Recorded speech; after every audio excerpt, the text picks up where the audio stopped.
And that's basically it. That's how using a computer cluster works. Now, the Palmetto cluster, that's our big high-performance computing, high-throughput computing resource. It's installed at the research park, which is about 9 miles from campus, out toward Anderson, South Carolina. The Palmetto cluster consists of both shared and distributed memory configurations.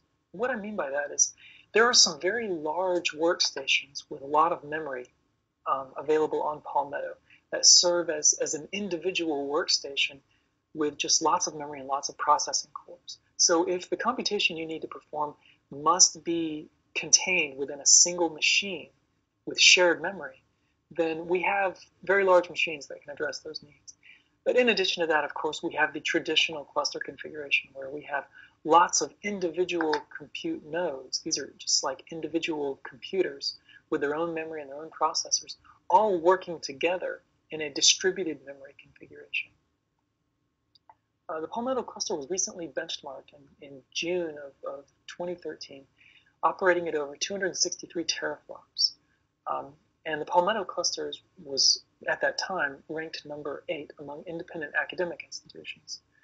Palmetto is connected to Internet 2's 100 gigabit Ethernet Advanced Layer 2 service. So we have a very high performance networking connection between the Palmetto cluster and lots of other academic institutions. The Palmetto cluster consists of over 1,800 compute nodes, and that works out to over 17,000 compute cores.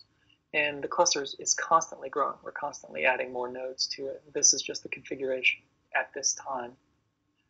The operating system we're using on Palmetto right now is Scientific Linux, and that's a Red Hat family Linux distribution.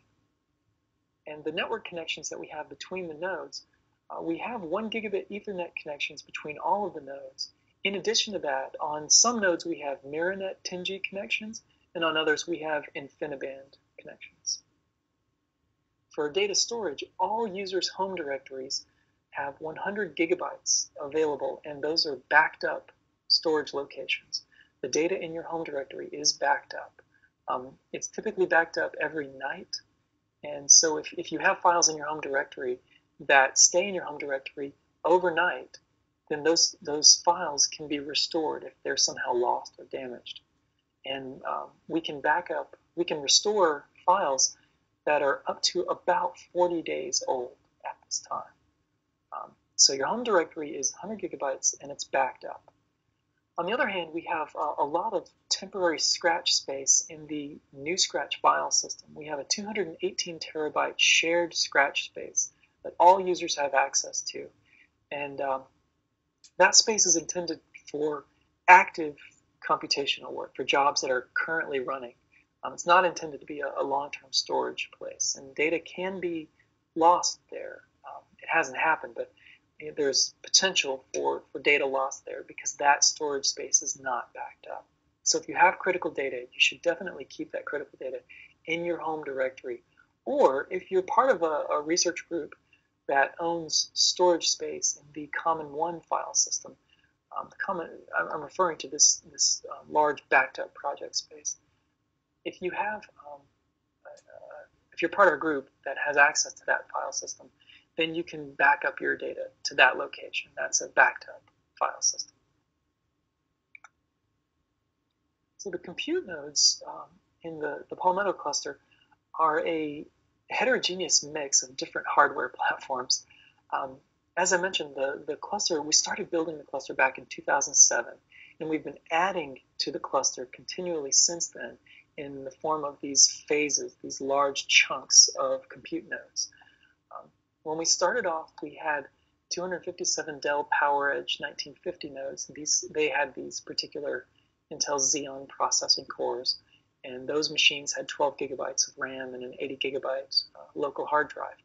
And as you can see, some of the hardware specifications, such as the amount of memory on the machines and the type of processing cores, have changed with the different compute phases.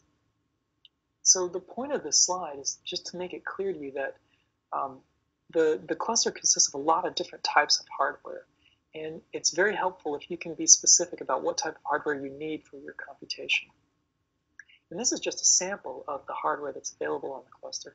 To see a complete list, you can take a look at the Palmetto User's Guide. This is the website for my department.